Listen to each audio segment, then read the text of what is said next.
My Lord and my God, I firmly believe that you are here, that you see me, that you hear me right now. I adore you with profound reverence. I ask your pardon for my sins and the grace to make these 10 minutes of prayer fruitful. My Immaculate Mother, Saint Joseph, my Father and Lord, my guardian angel, intercede for me. When I pray, I want to deal with Jesus' sacred humanity. I want to deal with Jesus as a man. Lord, I want to rub elbows with you. Imagine your face, your voice, your gestures. We want to enter into the scene of the gospel for today, Lord, and so we ask you to help us to spark our imagination. Let it fly. Let it bring alive in a vivid way what you did, what you experienced, what you said. And the scene for today's gospel presents us with the figure of a centurion. A Roman centurion was a very powerful figure in ancient times. As the word implies, we say century to mean 100 years. Centurion means a military man who had 100 soldiers under his command. So this was a guy with a lot of power, with a high salary. He was high up in the army, the Roman army, one of the greatest armies the world has ever known. I don't know, it could be that a centurion is kind of like what we would call today the CEO of a company. Someone who oversees a lot of people, has a lot of power, can do whatever he wants at the snap of a finger. And here we are with the centurion of Capharnaum, and he's in a crisis. His servant is sick to the point of death. Luke, the writer of the gospel, points out that this servant is one of his favorites. He is beloved to him. Perhaps this servant of his had worked with him for many years and had become like a son to him, a beloved son.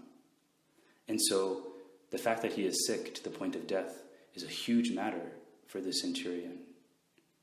We can imagine his anxiety, his desperation before the possibility of this soldier's death. The most powerful man in town, the centurion of Capharnaum, has become the most helpless of all.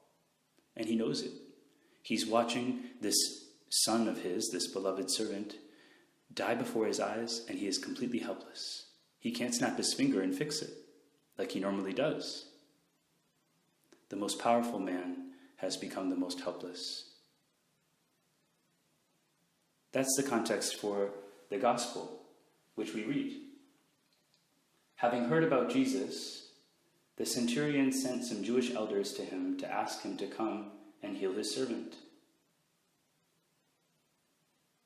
When they came to Jesus, they pleaded earnestly with him. He deserves this of you, they said, because he is friendly towards our people. In fact, he is the one who built the synagogue. So Jesus went with them and was not very far from the house when the centurion sent word to him by some friends. Sir, he said, do not put yourself to trouble, because I am not worthy to have you under my roof.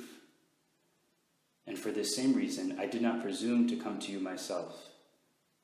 But only say the word, and my servant shall be healed.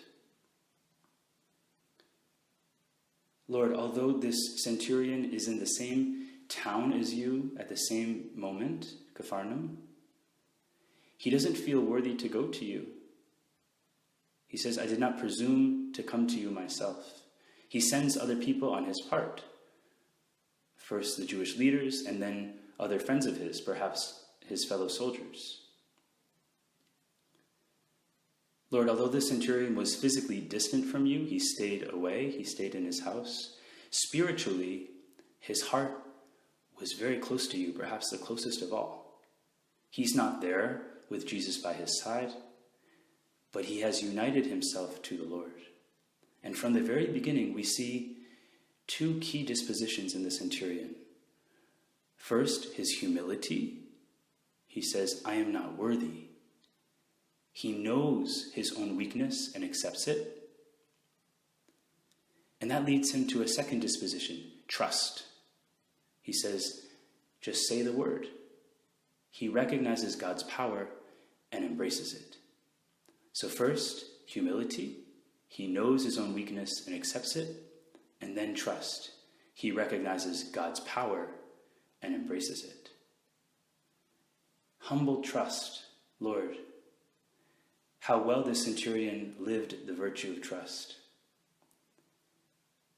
How goes my capacity for trust? How goes my ability to trust in God, to trust in others? Trust implies relinquishing control. And the centurion expresses his trust in Jesus precisely by handing over to him the situation that he was trying to control, the life of his beloved servant. He had tried all the medicines, he had tried all the doctors, and now he's handing over the situation to Jesus. He's relinquishing control.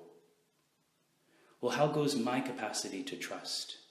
How goes my capacity to relinquish control? We can see how we do this with other people, with our friends, with our family members.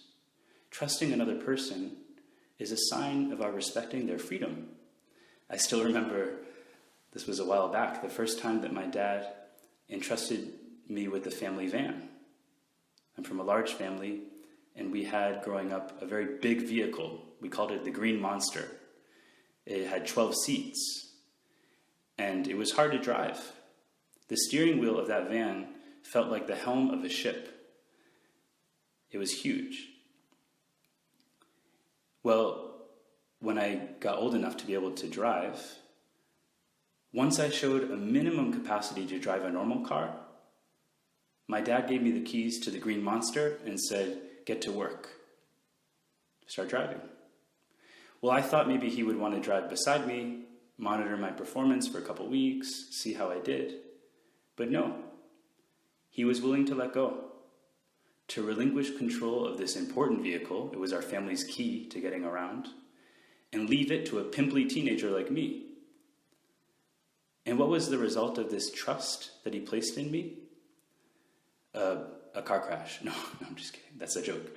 The effect was that I grew much closer to my dad. I felt his esteem and respect for me as he handed the keys over. And that led me to trust him more in turn. You know, sometimes we lack this capacity to trust both God and other people. Sometimes we want to know exactly what other people are doing. And this can happen in many different situations, in many different relationships. For example, when dating someone, you know, a girl can think, is he being faithful to me? And so sometimes this happens. The girlfriend begins to track his activity on the phone, playing scenarios in her head, harboring suspicion, worrying about who else he might be texting. And all that anxiety is produced by a lack of trust. Or we can think of the hovering parent, right? What's often called the helicopter mom or helicopter dad. That mom who's keeping tabs on her child's every movement. Not only is this stifling and unfair, it points to a deeper problem, that there's not real trust in this relationship. That we're not trusting the proper use of freedom of the other person. Lord, sometimes this can happen in my dealings with you. I don't trust you enough. I don't trust your loving plans. And so it's like I try to keep tabs on you. I ask for signs and proofs. I allow myself to become anxious when I don't see immediate effects of what I ask for in prayer. And so in a way, Lord, we have to learn to turn in the keys, to turn over the keys to you. Relinquish control a bit of our lives and the lives of those around us. And the centurion of Capharnaum gives us a wonderful example of this, right? He gives Jesus complete control of the situation. And that's why Jesus marvels at his faith. Because the centurion was able to show humility and trust to a complete degree. He doesn't ask for signs. He doesn't even need to see Jesus. He trusts in him completely. He showed humility and trust. When these dispositions are in place, Jesus closes the gap. Jesus runs out to meet him. He goes to his house.